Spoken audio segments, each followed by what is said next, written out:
Introduction. Welcome back to the channel. Last time, we saw Banshee and Sunfire accidentally lock horns in Memphis, only to bond over music when they realized neither worked for the X-Men. We also checked in on Wolverine, who joined Professor X and Cyclops' new mutant team but secretly plotted how to take down his new teammates if things went sideways. Now, we follow up on those events as the X-Men prepare for a desperate rescue mission on the living island of Krakoa, pulling together an entirely new roster from around the globe. This covers the second Genesis era of the chronological X-Men reading order, and things are about to get heavy. Part 1 X-Men Gold Number 1, 2013. We pick up the thread with Banshee arriving at the Memphis International Airport late at night. He catches a cab and heads toward Union Street, hoping to do some sightseeing in the city. As he steps out near the legendary Sun Records, someone ambushes him from the sky above. It turns out Sunfire followed him all the way from the airport, tracking his movements carefully. Shiro attacks relentlessly, convinced Banshee is a covert agent sent by the X-Men to capture him and drag him back to Westchester. Banshee quickly realizes reasoning with the hot-headed mutant will not work, so he lets loose his powerful sonic scream to knock Sunfire out of the sky and force him to listen. After the dust settles and they calm down, they finally talk things through. Banshee explains he has absolutely nothing to do with the X-Men right now and is just a tourist trying to enjoy a vacation.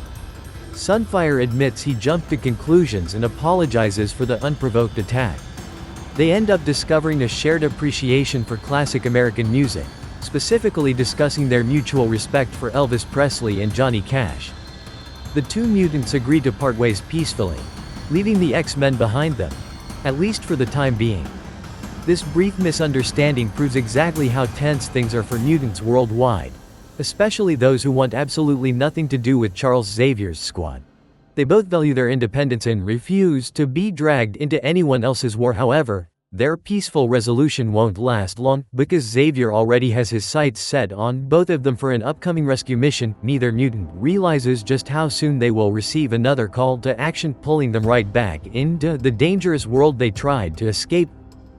Part 2 Giant Size X-Men Number 1, 1975. Back at the mansion in Westchester, New York, the situation is completely dire. Cyclops stumbles onto the estate alone, exhausted, battered, and heavily traumatized.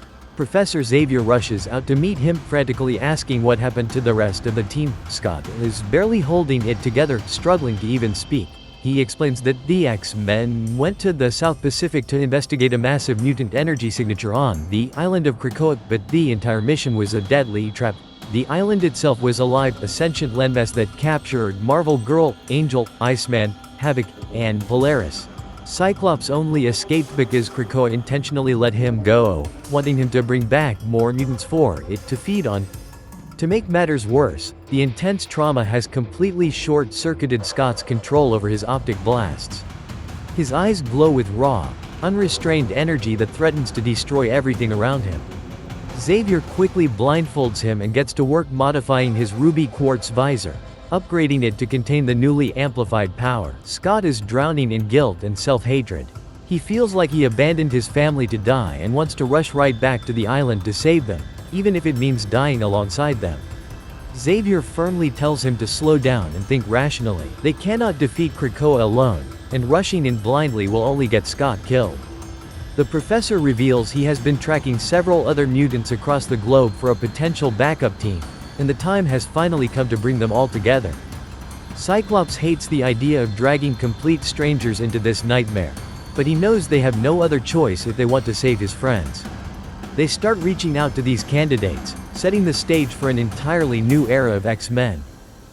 Part 3 X-Men Origins The Complete Collection Nightcrawler, 2019. One of the mutants Xavier targets is currently living a nightmare of his own in Germany.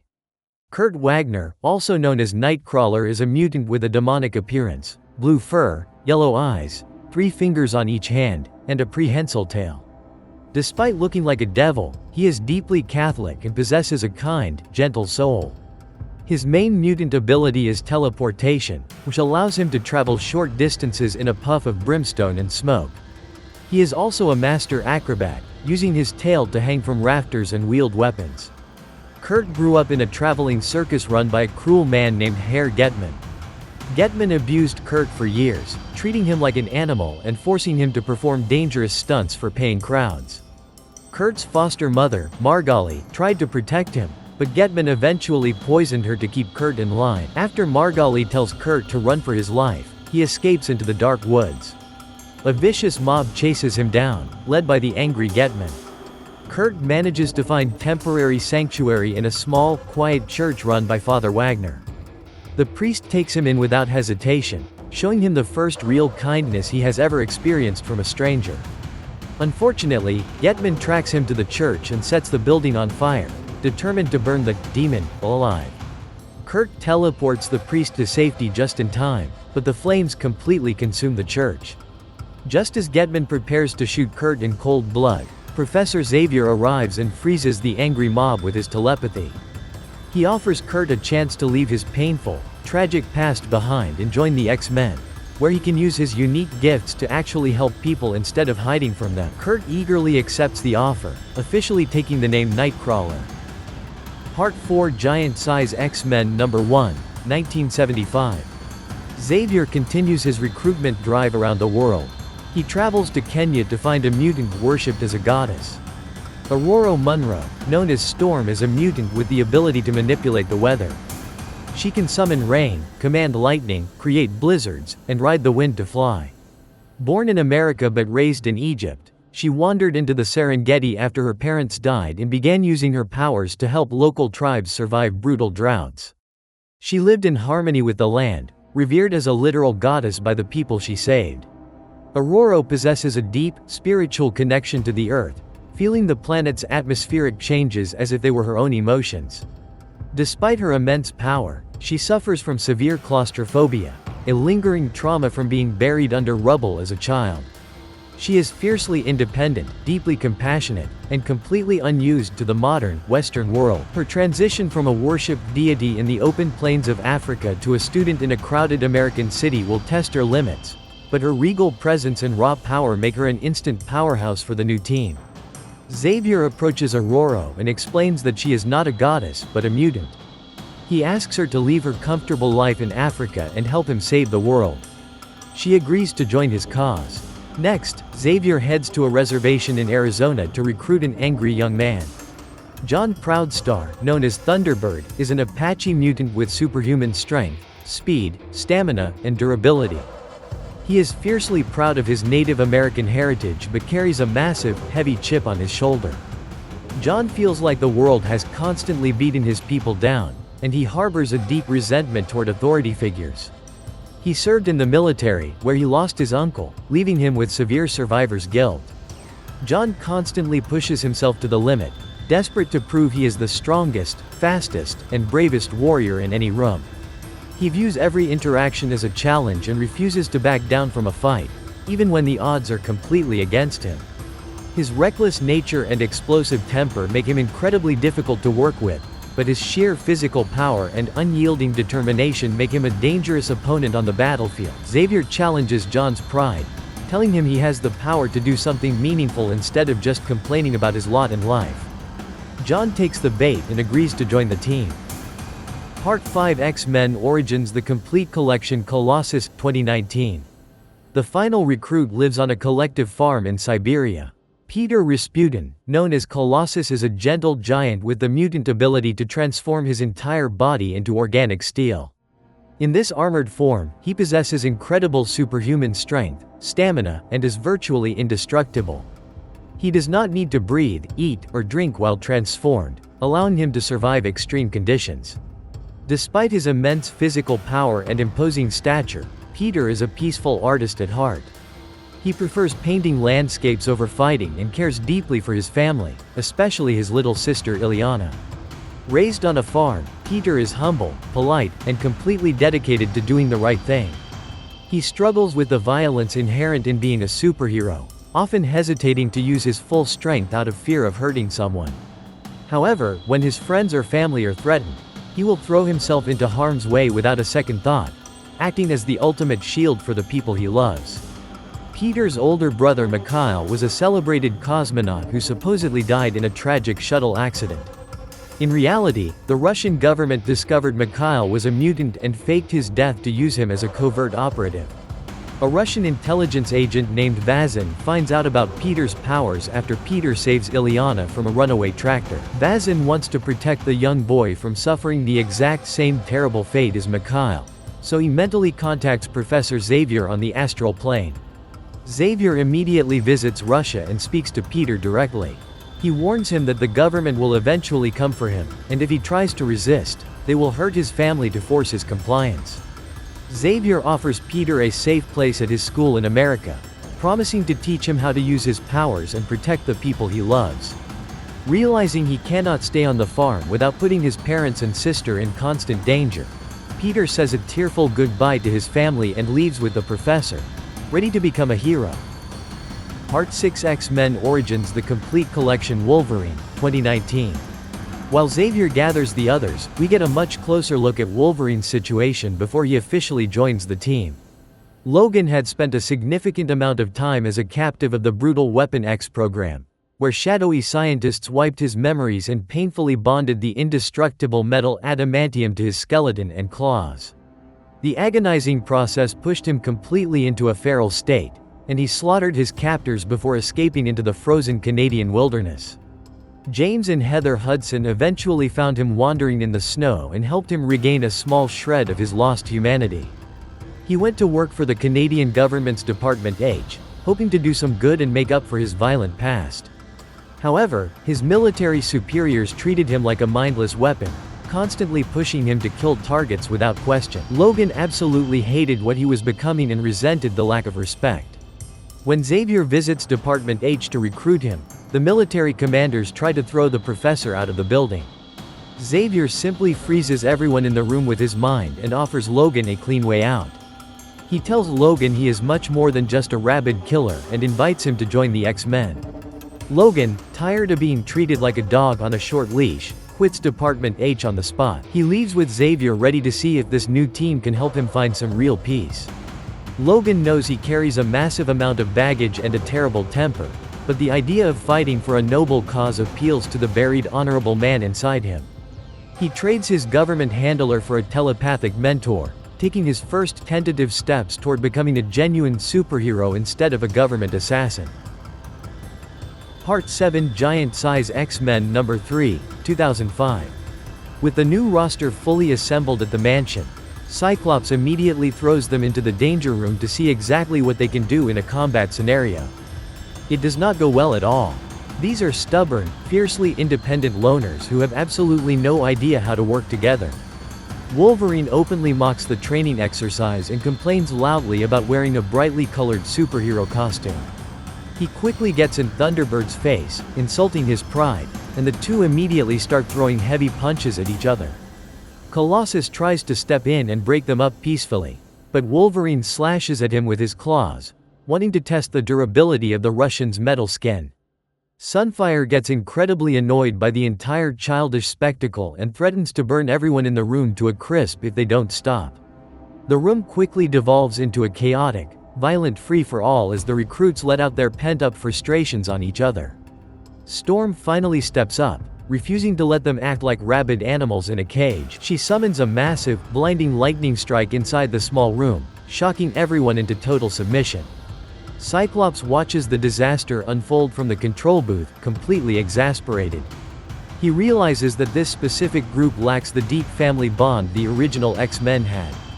They have no shared history and absolutely no reason to trust one another in a life-or-death situation. Wolverine casually tells the others that the only way they will survive the mission to Krakoa is by testing each other's limits right now, so they know exactly who has their back in a real fight.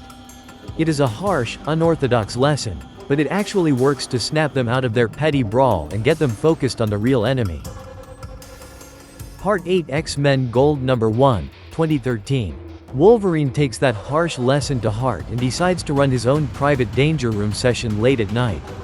He asks the computer to simulate the entire new team, including Cyclops. Logan wants to figure out exactly how to kill every single one of them, just in case they turn on him or completely lose control during a mission. He starts with Banshee, reasoning a quick, precise strike to the throat will shut down his sonic scream permanently. For Sunfire, he figures he can angle his adamantium claws to reflect the intensely hot plasma blasts right back at the arrogant hero, frying him with his own power. He plans to track Nightcrawler simply by following the distinct smell of brimstone that always precedes his teleportation, waiting to strike the moment Kurt materializes. Thunderbird is incredibly strong but lacks real combat experience, making him a fairly easy target for a seasoned, ruthless fighter like Logan. Colossus presents a much bigger physical challenge, but Logan knows his razor-sharp adamantium can eventually cut through organic steel if he hits the right joints. Even Storm's massive weather control won't stop him if he manages to get in close enough to strike before she summons a hurricane. Finally, he figures he can take down Cyclops with a simple, brutal stab directly to the eyes, eliminating the threat of the optic blasts. Logan systematically slaughters the holographic versions of his teammates, proving to himself that he is the most dangerous person in the room. He does not actively hate them, but his dark time as a government assassin taught him to always have a deadly contingency plan ready to go. He trusts no one, not even himself, and feels much more comfortable knowing exactly how to dismantle the team if things go south.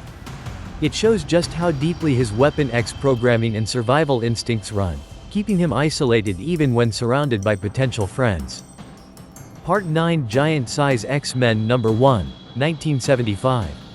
The team officially suits up and boards the Blackbird, flying straight across the globe to the South Pacific.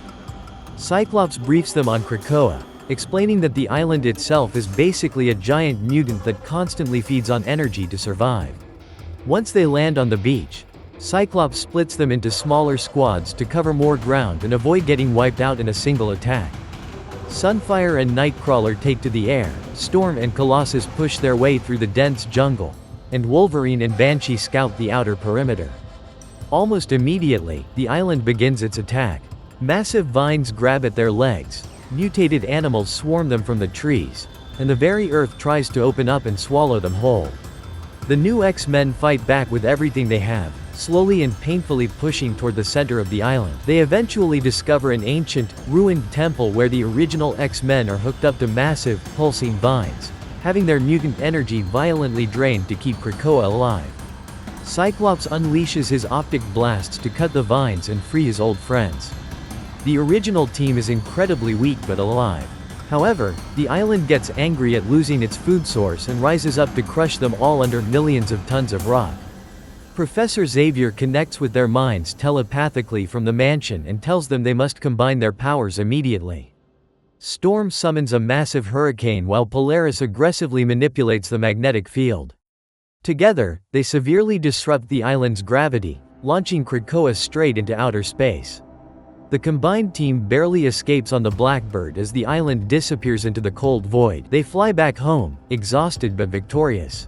The new recruits proved their worth in the heat of battle, and Cyclops finally has his family back safe and sound. Part 10 Giant-Size X-Men No. 1, 1975.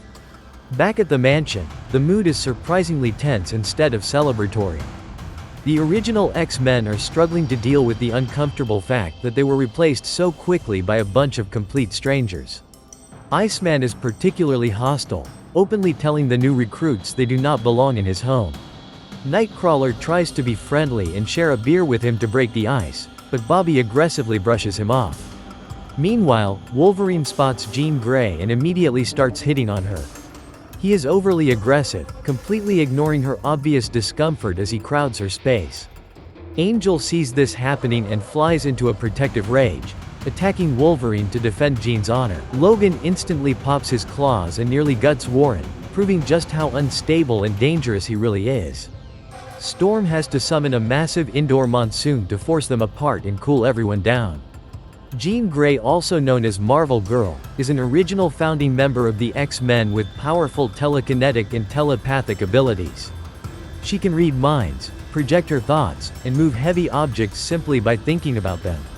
She grew up in a wealthy family and struggled for years to control her mental powers, heavily relying on Professor Xavier for guidance.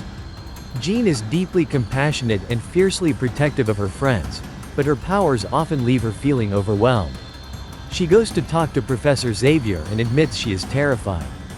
She loves Cyclops, but she felt a dark, undeniable attraction to Wolverine's wild nature.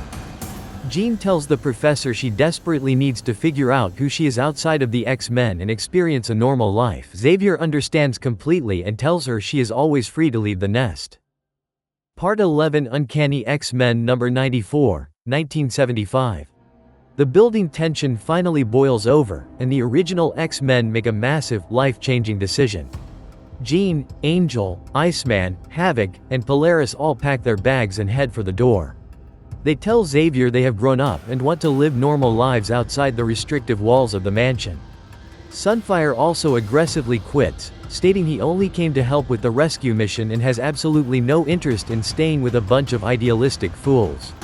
Cyclops is the only original member who decides to stay behind. He deeply loves Jean, but he feels his ultimate duty is to the X-Men. He watches her walk away, feeling completely heartbroken and isolated. With the old team gone, Scott throws himself entirely into training the new recruits to avoid dealing with his grief. He pushes them relentlessly in the danger room, trying to forge them into a cohesive military unit. Thunderbird takes the harsh training personally, feeling like Cyclops is treating them like incompetent children. John constantly disobeys direct orders and tries to prove he is the strongest guy in the room, leading to dangerous mistakes. Banshee, on the other hand, surprises everyone by deciding to stay at the mansion. He likes the idea of finally belonging somewhere and fighting for a cause. Wolverine also decides to stick around, mostly because he has nowhere else to go. Despite the incredibly rough start and the massive clash of personalities, the new X-Men are officially open for business and ready to take on whatever threats come their way. Cyclops knows he has a monumental task ahead of him. He has to learn how to lead adults who have their own minds and methods, rather than teenagers who blindly follow orders. The transition will be painful, but the survival of the mutant race depends on him getting this right. Part 12 X-Men Classic number 2, 1986.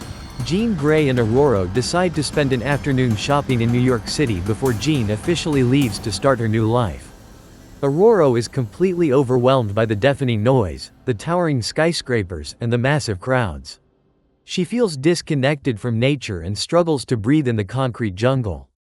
Suddenly, a young thief bumps into Jean and snatches her purse.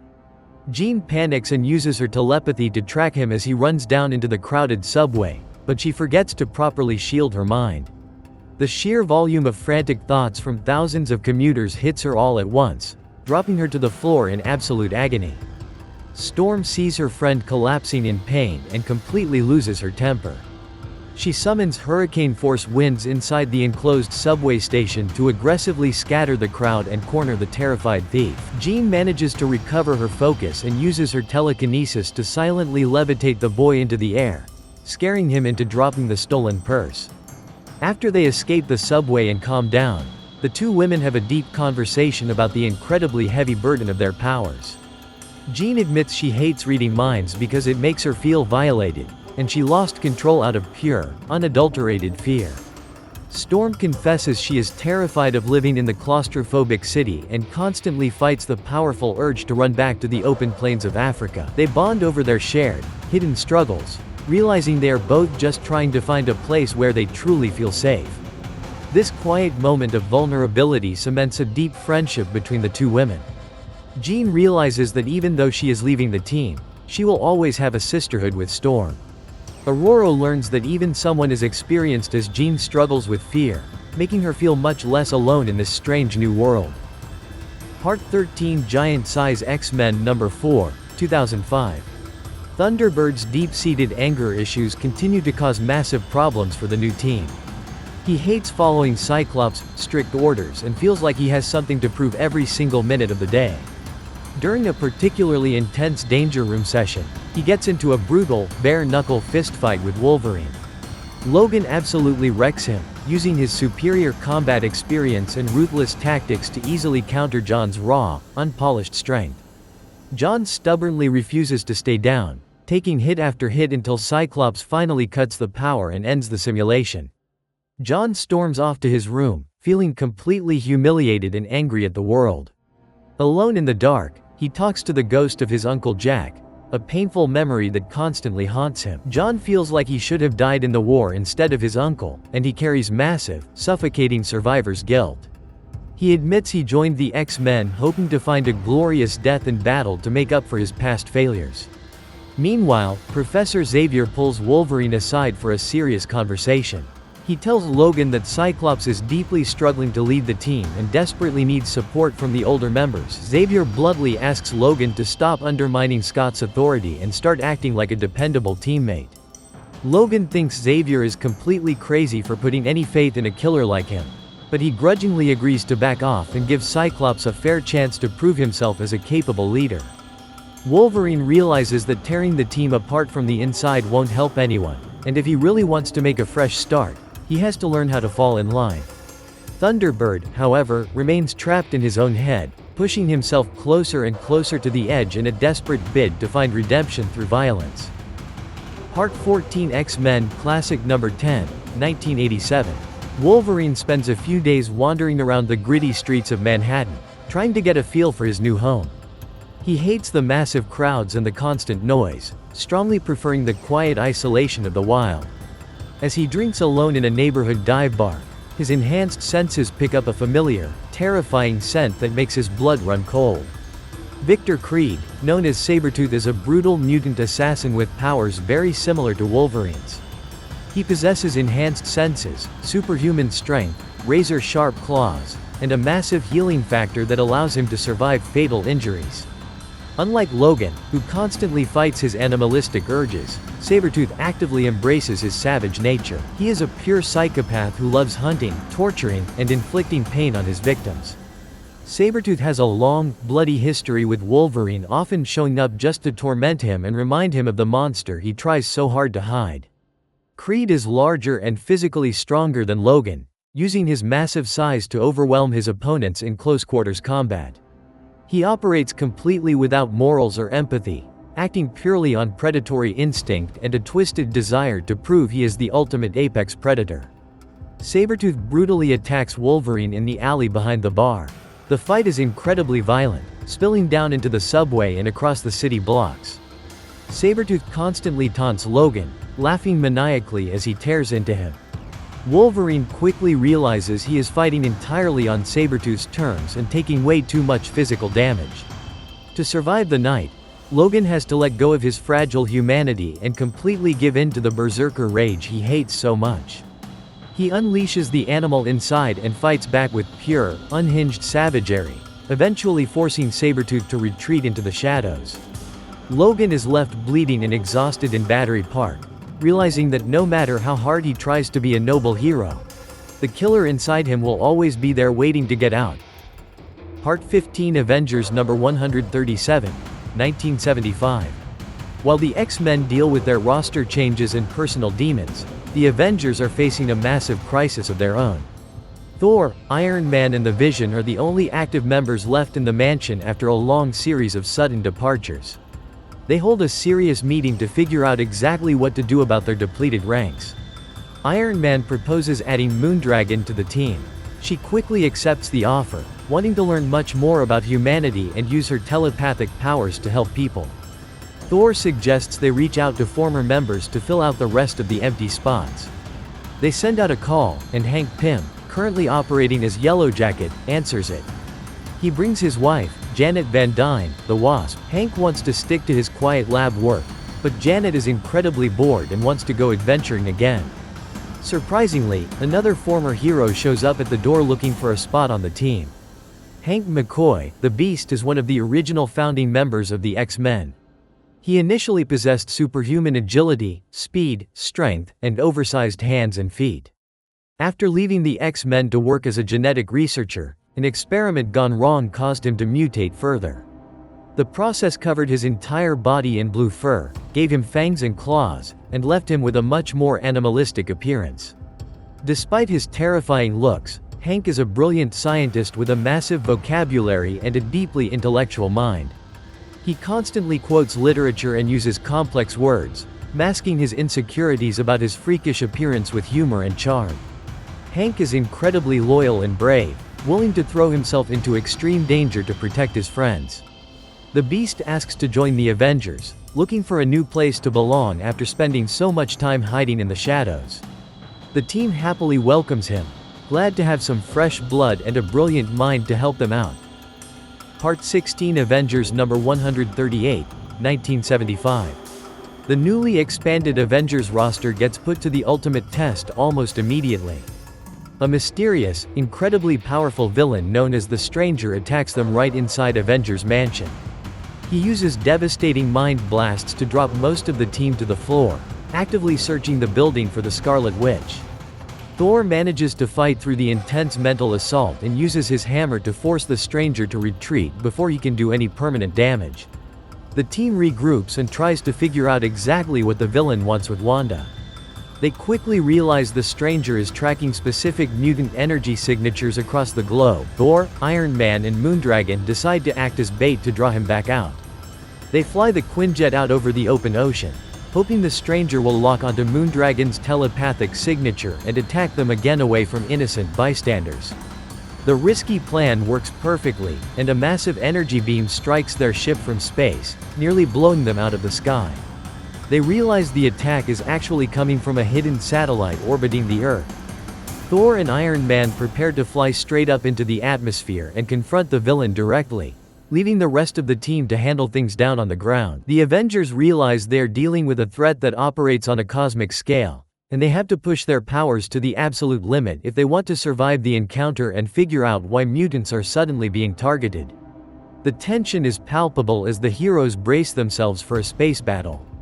They know that a single mistake out in the vacuum of space could mean instant death, but they refuse to back down when one of their own is being hunted. Part 17 Avengers number 139, 1975. Back on Earth, things are going terribly wrong for Yellowjacket. Wasp was severely injured during the Stranger's initial attack and is currently lying in a coma at a local hospital. Hank is completely devastated by guilt and refuses to leave her bedside for even a second. Suddenly, the villain Whirlwind violently attacks the hospital. He has a long, twisted obsession with Janet and wants to kill Hank so he can have her all to himself. Whirlwind uses his incredible super speed to tear through the hospital corridors, putting innocent doctors and patients in extreme danger as he tosses equipment everywhere.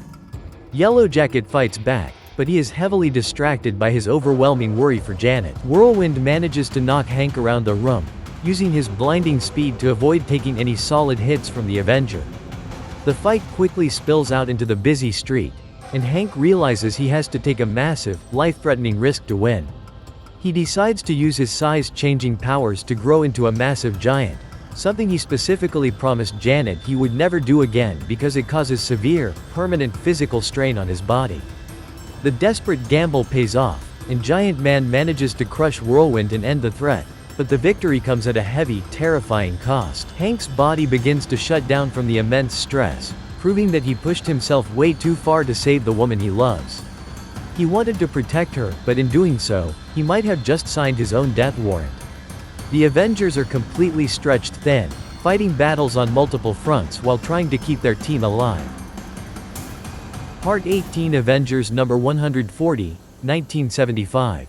The immense physical strain of growing into a giant completely overwhelms Hank's system.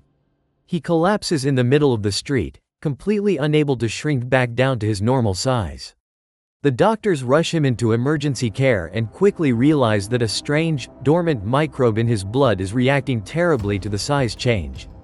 If they do not find a cure quickly, his body will simply turn itself off and he will die. Beast steps up to help his teammate. He knows about a specific experimental serum that can cure the microbe, but it is locked away inside a high-security lab run by the Shady Brand Corporation. Beast decides he doesn't have time to wait for legal permission or search warrants. He breaks into the heavily guarded facility, using his incredible acrobatic agility to dodge armed guards and weave through deadly laser grids. He locates the serum and fights his way back out, taking down multiple security officers and proving exactly why the Avengers recruited him in the first place. He gets the cure back to the hospital just in time for the doctors to save Hank's life. Yellowjacket finally shrinks back down to a normal size and begins to recover, but he is deeply shaken by how close he came to losing everything. Beast officially cements his place on the team, showing he is completely willing to put his own freedom and life on the line for his new friends. This daring rescue mission earns him the absolute respect of the old guard. Hank McCoy proves that you don't need a pristine reputation or a clean record to be an Avenger. You just need the courage to do whatever it takes to save a life. Part 19, Avengers number 145, 1976. The Avengers' problems are far from over. In a dark, smoke-filled room somewhere in the city, a mysterious group of wealthy, powerful criminals holds a secret meeting. They want the Avengers completely destroyed, and they are willing to pay top dollar to make it happen. They hire a deadly, nameless assassin to wipe out the entire team permanently. The assassin confidently agrees to the contract, demanding a massive sum of money and a full year to properly prepare for the hit. He refuses to rush the job, planning to strike when the Avengers least expected by studying their individual weaknesses and tracking their daily movements.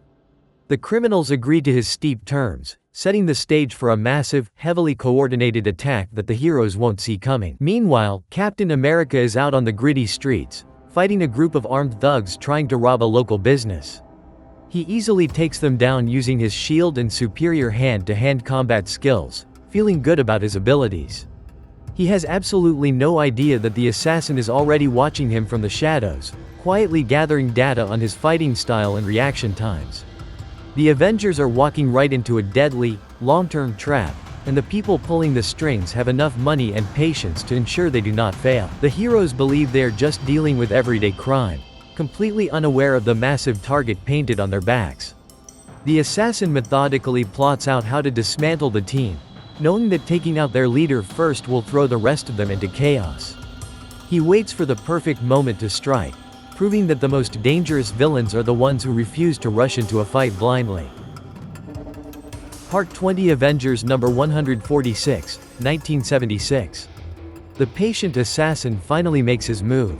Captain America is mysteriously injured during a patrol and ends up in the hospital, fighting for his life against an unknown poison. The doctors bring in a highly skilled specialist to operate on him, desperately trying to figure out what kind of energy weapon hit him and how to reverse the damage. The rest of the Avengers stand guard outside his hospital room, incredibly tense and worried about their friend. Iron Man, Hawkeye and the Vision keep a close watch, refusing to leave their leader unprotected for even a second. Unfortunately, the assassin's heavily armed squad easily infiltrates the hospital by disguising themselves as doctors and nurses. They secretly drug the coffee pot in the waiting room, taking out Hawkeye and Iron Man before the heroes even realize what is happening. The Vision realizes something is terribly wrong and tries to fight off the attackers, but they overwhelm him with specialized weapons designed specifically to counter his phasing powers. The assassins aggressively push their way toward Captain America's room, ready to finish the job and kill him while he lies helpless on the operating table. The Avengers are completely caught off guard by the coordinated strike, and the team faces one of their most dangerous threats yet, with half their roster lying unconscious on the floor and the other half struggling to survive the ambush. The hospital corridors turn into a battlefield as the villains press their advantage. The heroes must rely on their raw determination to push through the drugs and the pain, knowing that if they fall, Captain America will be murdered right in front of them. Part 21, Avengers number 141, 1975. Before the brutal hospital attack took place, the Avengers were dealing with the heavy fallout of their massive battle against the Squadron Supreme. Captain America aggressively confronts a Roxxon oil executive on the street, trying to figure out exactly how the corrupt corporation is connected to the recent chaos and the mysterious Serpent Crown. Meanwhile, Beast visits the Wasp in her hospital room, bringing her a large bouquet of flowers and trying to keep her spirits up while she recovers from her injuries.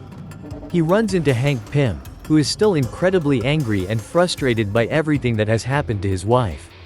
Despite the tension, the Avengers officially offer Beast a permanent spot on the main roster, realizing his high intelligence and incredible combat skills make him an absolutely perfect fit for the team. Thor, Iron Man and Moondragon return from their dangerous space mission, and the team tries to regroup and figure out their next move.